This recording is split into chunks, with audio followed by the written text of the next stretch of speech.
essa é uma pergunta que eu quero fazer até para uma coisa um pouco mais, né, reflexiva.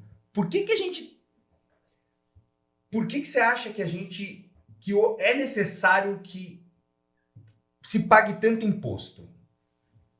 Aí, aonde eu quero chegar, né? Aonde eu quero chegar? Não com relação à estrutura, ao custo, né? Mas por que que se faz necessário uma. Quando eu falo tanto imposto, onde eu vou linkar nisso? Eu quero linkar na tal da reforma tributária, né?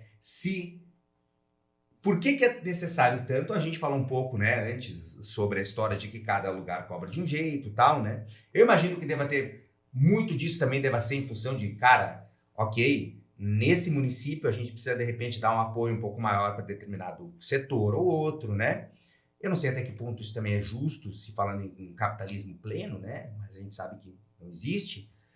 Mas agora, por que que a gente que existe esse arcabouço tão grande e linka na reforma tributária? E, ok, essa reforma tributária, cara, o que muda efetivamente? Na verdade, o que acontece? Essa reforma tributária, né? Eu quero entender por que fazer, entendeu? Entendeu? Qual o motivo? Porque se tem tanta gente falando que é muita coisa, tá me parecendo que não simplifica tanto assim, né? E, primeiro, por que fazer e o que vai acontecer? Eu acho que vamos dividir assim, por que pontos positivos e pontos negativos, Certo. né? Por que fazer? Porque justamente diante de tudo que a gente conversou, é muita coisa, é muito critério, a gente não tem um padrão. Então ela vem para padronizar. Em que nível? Em que nível? A nível Municipal, federal, estadual, tudo. tudo. Então a gente passa todo o controle do imposto para o governo federal.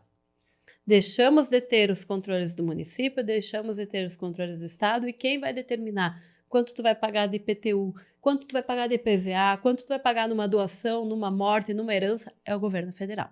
Então simplifica, a gente deixa de ter vários impostos e vamos ter menos impostos em Certo. quantidade de siglas. Em códigozinho lá para E em valer. códigozinhos, tá? É para isso que ela está sendo feita. Para simplificar o método, porque a gente tem ICMS, IPI, ICMS, ST, PIS, COFINS, RPJ, contribuição, ISSQN, IPTU, IPVA, ITC, enfim, tem muito imposto. Então, ela vem para simplificar essas siglas para ser algo mais claro. E também tá tipo IOF, esse tipo de coisa também ou não? A gente vai ter que esperar agora para entender como que e quanto vai acontecer, porque são 8 anos a fase dessa reforma, se Sim. for aprovada agora na Câmara do Senado, né? 8 anos, e vai ser feito através de leis complementares que ainda não foram publicadas. Então, qualquer pessoa que disser que vai ser assim ou assado está sendo equivocada, porque existe a ideia da reforma. Mas enquanto a alíquota vai chegar, como vai acontecer, a gente tem que esperar a lei complementar ser publicada. Entendi. Então não dá para dizer que vai ser assim. Vai ser assim o assado em quanto tempo? Não. Mas a expectativa. Eu Ah, quero alguma coisa eu quero ouvir, né? tá, A ok. expectativa é no primeiro momento, tá? Eu entendi que vai diminuir. A parte positiva, vamos assim, a parte positiva disso, essa é a simplificação. Então, a um termo de um leigo ou de um contador, a gente vai ter algo mais claro, mais transparente de como vai funcionar. Né? Eu sei que se eu vender para Amapá, é esse o critério. Não tem Zona Franca, não tem não sei o que, não tem ICMS, não tem as barreiras. É esse o critério, tá? Show. Mas o imposto, ele trabalha no método de uma balança. Concorda comigo? Tá? Olha só, eu vou diminuir, através dessa reforma tributária, o imposto da cesta básica, eu vou diminuir o imposto do medicamento, eu vou diminuir o imposto da linha branca, né? Essa é o que é os elétrons, né? aqueles, Isso. né, os mais Isso é o básicos. que promete essa reforma. Só que, em contrapartida, se eu diminuo daqui, eu vou ter que subir um pouquinho as outras alíquotas dos outros prestadores de serviço ou indústrias, porque eu preciso equilibrar essa minha arrecadação, porque a gente tem um gasto mínimo. Porque o Estado é infinita a necessidade de recursos. Né? Exatamente. Então, assim, não adianta só diminuir. Se eu só diminuir, não vai pagar as contas. E daí, trabalhando na ideia da balança, estima-se que os prestadores de serviço terão essas alíquotas aumentadas em virtude do que vai baixar. E quanto, mais ou menos, Se aumentaria? estima em torno ali de 25% a 30% as alíquotas. Aumentar em 30, por exemplo... Não em 30, até 30. Tá, e daí, então, vamos supor, hoje eu pago 10%, para a gente ter uma ideia.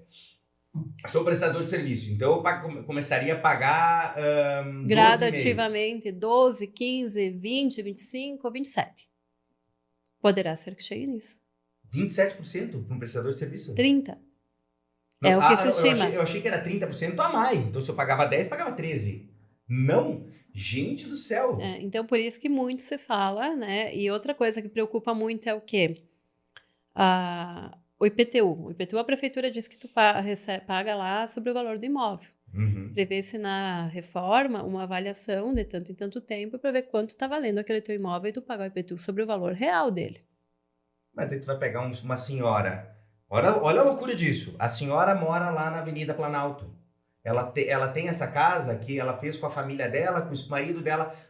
Não Gente, sei se o INSS consegue pagar o valor mas do é IPTU. óbvio, gente, essa senhora ela vai estar ganhando 2, 3 mil reais de aposentadoria, 4 mil de aposentadoria, né? E daí, só que o imóvel dela vale 10 milhões. Isso. Uma casa de madeira, e a gente sabe que tem várias aqui assim. Uma casa de madeira, né, que tá ali... Devido à localização. Exatamente, e como... o terreno vale 10 milhões. Isso aí. E também o que muito preocupa é esse controle dessa tributação toda só pelo ente federal, né? O estado e o município perdem essa capacidade, perde esse controle da arrecadação. E a gente sabe que quando vai muito longe... Né? Então, isso também é uma coisa que preocupa. O pessoal que tem a parte dos aquáticos, né? Jet ski, os aquáticos hoje não pagam IPVA, prevê que comece a pagar. Né? Aquelas motocicletas que hoje não pagam IPVA, vai prever a pagar. Então, a gente tem que esperar ver o que vai ser publicado e acalmar, né? Porque também tem muita especulação. Claro. Mas sempre do critério de balança. Gente, se gasta 1.000, vai ter que arrecadar 1.000. Se vai baixar de um lado, alguém vai estar pagando a conta.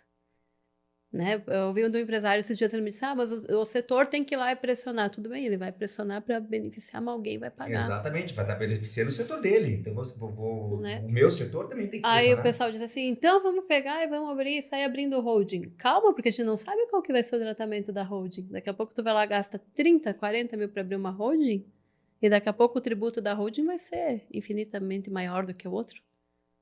Existe também uma progressão nas tabelas de herança, né? Até X valor vai pagar tal percentual de imposto sobre a herança, mais patrimônio, mais paga. Então, o negócio é você pegar o seu dinheiro, você queimar todo o seu dinheiro em vida. Não, né? Não, né?